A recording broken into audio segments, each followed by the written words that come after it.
Hey folks, thanks for joining me today. Today I'm going to show you not really the installation of these 4X Innovation rock rails for my 3rd gen 4Runner, but I'm going to show you kind of how we installed them. These are weld on, which we kind of did that, but we decided to go a different route, sort of, and we made them weld on and also bolt on.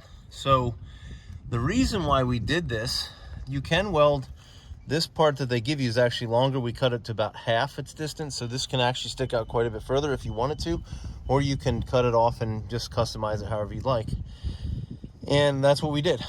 But what we did also is we saw that, I don't know if you can see right here, there's a body mount, and then let's see, there's a body mount there, and then there's a body mount there that, as you can see, is very close to the slider. So we decided, instead of that being a potential issue later, we would get trailer stock, 3 pieces right here, 1, 2, 3, weld that on like we did, as you can see here, and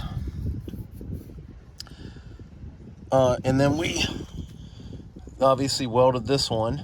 We welded, we had to pay extra for these. So this was about another 50 or 60 bucks to get 6 of these pieces right here. We welded them on the plates that they provide. Okay, and then there's little gussets at the top you see right there. That's one of the little gussets at the top. There's 6 of those.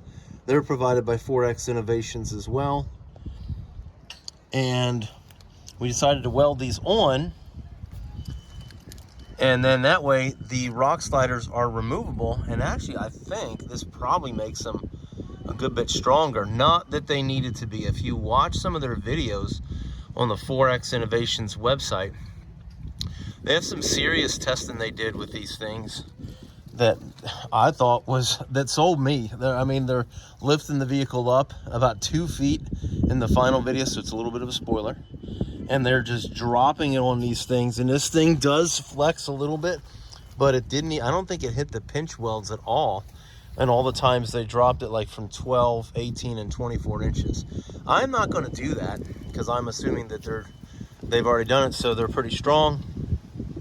But, and we would have spread this out a little bit further, but you run into the trailing arm support there, and I think up here you run into cross member support. So we spread them out. You're not supposed to have more than like 8 or 10 inches, I think, maybe even 12 from the front. And same thing with the back.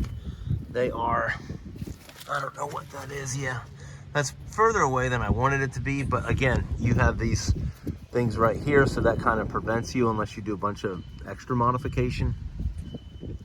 But in any case, I just wanted to show you this video and kind of, these were, I think, 400 and change like shipped, so I think they're like 300 and something bucks. You do have to weld them or do some combination of what we did, but these things, I mean, are a great, oh, you do have to paint them too. I used like a trailer, or not, like truck bed stuff, so if I scuff them up, then I can just repaint it with the truck bed stuff. And it also helps, like I've got the little step thing right there, so if I'm putting something at the top, like a kayak or something, I can do that pretty easily, or if I'm hauling anything else on top. But if you wanted to, you probably could, well, no, you probably couldn't. I was thinking you could vary the length of this depending on what you want, you know, as an adjustable thing after you built it. But I think you want as much you know, overlap in here as possible, and this probably goes past there. I'm not going to take them out because it just, not all you have to do is unbolt these 3 nuts and then take the bolts out, and then they do take a little persuasion to get out, especially today. It's super cold, so they're probably just not going to come out at all. But I've hammered them and hammered them out, and I just lightly hammer them in and out, and there's usually no issue with that. I don't intend to take them off very often, but nonetheless, they are, you know, they are removable if you need to remove them. And if they become an issue where you don't want to have them, you know, you might have your pant leg drag across them or something, and you could take them off until you went off-roading, and then you could put them back on. Whatever you want to do, I always just keep mine on, so I don't think that's a big deal. But in any case, I just wanted to kind of show that it was, you know, I thought these were a great value item, high quality. You do have to do a little bit of work. We spent like probably 4 different days, you know, getting supplies, welding, designing, figuring out what we wanted to do. You don't have to do all that. It's just something we kind of did. So, you know, it's just up to you. But anyways, well, I appreciate you guys watching this video. And like I said, I mean, I would recommend these. If you did like the video, hit the like button. I'd appreciate that. And if you want to see more videos like this, you can hit the subscribe button as well. Thanks for watching, guys. Bye.